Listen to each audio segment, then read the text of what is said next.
kept up, took that silver in Tokyo. He also won, if you remember, Lausanne in the Diamond League in the pouring rain. He's developed a championship influencing kick, the Belgian. We go to the inside. It's Sime of Ethiopia.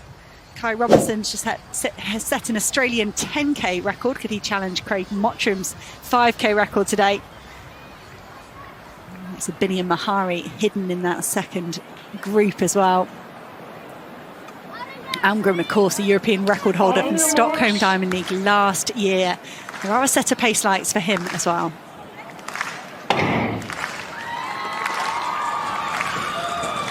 There's not much to choose between these men in terms of what they've done so far this season. I mentioned the great road accolades of Almgren and Fischer in the last few months. They haven't hit their specialist distance on the track yet. Almgren tried. He started in Xiamen after a brilliant 3k in Shanghai, and the Swede didn't actually finish in Xiamen. He was very open about it on social media, said, my legs were just gone, there really was no point. I wasn't going to produce a good performance, so I decided just to step aside. So we don't really know what form the European record holder is in, and he's settled kind of very mid-pack here in this men's 5,000. Interested to see how the Americans go in this race. They had such a brilliant 2025 with the likes of Fischer and Nico Young, who, as you mentioned, isn't here to try and win for the second year running. And of course, Cole Hocker as well. 2026 a new year, and they haven't quite started in the same fashion in the middle distances yet. I think it's a good point, Chris. I mean, we haven't mentioned yet this sort of weird season, if you like. This is an off season for so many nations, and then a really big season for a few nations with the Commonwealth Games and the Europeans. And the Americans just sort of finding their way, really, trying to decide what motivates them, how big the US Championships will still be for them. You know, is that still going to be something they want to really peak for? And Paul Hocker, we haven't seen anything of him outdoors yet, the 5,000 world champion. Just as we go through the opening stages here, Van Berdet of the Netherlands is the only athlete going with the pacemakers, and I'm pretty sure he's in here as a racer, he's not in here as a pacemaker. And there's just a gap developing between Van Berdet and the rest of the field. There you go, Krop is in second place. Jacob Krop, a brilliant athlete and world championship medals, and you can see the Dutch athlete, apologies, just looking over his shoulder saying, come on, where's everyone else? Also, just another point about Grant Fischer, who's in that pack, that chasing pack, has never won a Diamond League race. He's finished second on 4 occasions and third on 4 occasions. So, again, a good opportunity for him, and to see what sort of form he's in. He hasn't had the greatest start to the year. He made his debut at the half marathon in New York. That didn't quite go to plan, and was 8th at the Worlds last year, at the end of what was otherwise a very, very good year for him. There he is in the yellow strip just behind the two Africans ahead of him. They're flying through the first kilometre. 2:33 is mighty quick, and you can see all the racers have got back up to Van der. They had decided they didn't want to let the Dutchman go away with the pacemakers, use all of that advantage. And the graphic on the side just changing its mind about who's up there in the lead. It is still Sam Gilman doing the pacemaking. The American just checking around his shoulder. He's right on the back of that world record pace. And you just wonder, these races, sometimes they just have to bubble along. You just have to get, I don't know, 2, 3, 4 men that are really up for it, and then you can get close to 12:40, maybe nudge under it. We've had the second fastest time ever here by Hagos Gebruet, the meeting record at 12:36. So, I don't know. But the weather, all day we've been saying the weather isn't good enough for a world record, but these guys didn't listen. No, they didn't listen. And actually, the conditions are pretty good now. We've lost the sunshine away to our right, and actually the wind has dropped and has abated completely. And these are pretty good middle distance conditions here in Bislett at the moment. Still running very closely on the rights here, Gilman. For Bandit, still checking over his shoulder every few metres. I think the Bandit will not... As we return to the men's 5,000 metres.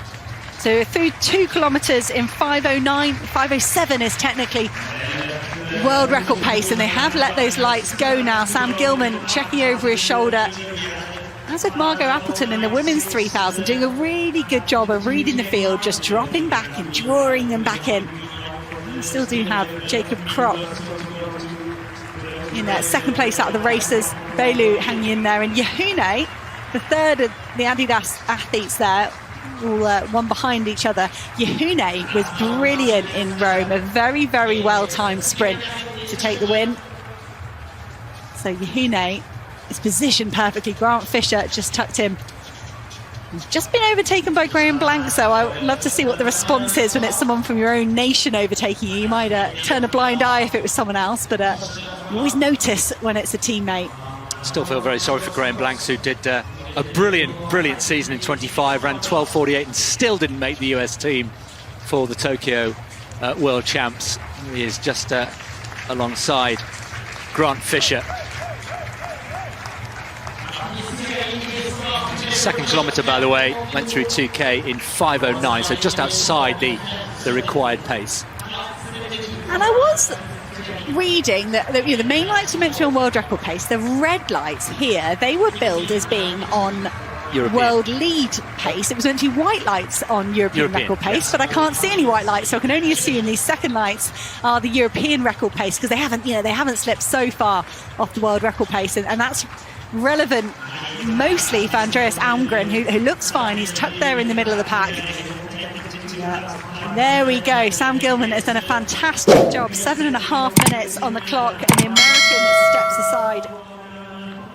The Bandit is left out there, and I would expect the Dutchman just to drift wide. There he goes, saying someone else take it, and Kai Robinson sensing the danger here, that a good time could slip away from them if they dawdle, and that's brilliant decision making from the Australian. He goes into the lead, 7:47 through 3 kilometres, and I really think Kai Robinson is going to have half an eye on Craig Botcham's 12:55. He's very, very capable of that. Well, he's had a fine season as well, and he's leading the way, and that was also excellent decision-making for Bandit as well, to just step aside and motion him through, saying, come on, guys, we've got to keep this pace going. And it was a good move from Graham Blanks. The American's got himself up into third place, but Yehune, the tactical genius, and last time many of these men met, the Ethiopian, followed Kai Robinson, kept himself really well out of trouble. World Under-20 champion over 5,000 a few years ago.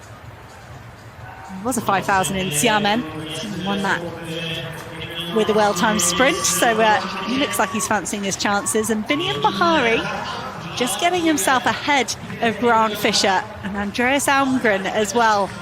I'm sure that memory of that DNF in Xiamen for Almgren will be hard. He'll be nervous about stepping on the line here for 12.5 laps, and curious and nervous about how his body was going to respond. But the Swede looking good, and Kai Robinson, he's squeezed out a 61 here. He's definitely keeping this race moving. He is. Almgren keeping an eye on him. There he is, left of picture. We'll be trying to channel that fabulous performance on home soil in Stockholm of last year, not that long ago, when he set that European record of 12:44. And he is looking pretty good there, but he's got Mahari there on his shoulder, just checking right to see if there's any room to manoeuvre. Bailu just behind them. Graham Blank's looking good. Looking absolutely full of running in second place. In third place, apologies, Yehune tucked in behind Robinson. Minnie and Mahari, for me, in Xiamen, in that race that Yehune won, Mahari kicked too early. He really tried to take it on, and he didn't pace it right. So I think similar to Fawani Hailu in that women's 3,000, I'd expect Minnie and Mahari just to be a bit more patient here. He's sitting in fifth place. He's letting Almgren go round. Maybe Almgren feels that the pace is just starting to drop.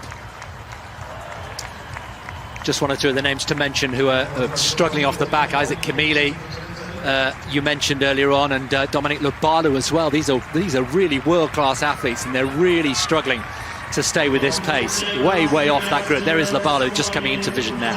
When you talk about athletes that have made the jump there, Cornelius Kemboy is in there, Sime is in there, and Parker Wolf, the third American in the field, is doing everything he can to get back towards the front group, if you like, and it's a big old group. That's a lot of men who have gone through 4 kilometres here. They've gone through in 10:23, so they have slowed ever so slightly, and that's slower than Almgren went through when he set his European record. I feel like the Swede might not be capable of lifting it that much here in the last couple of laps.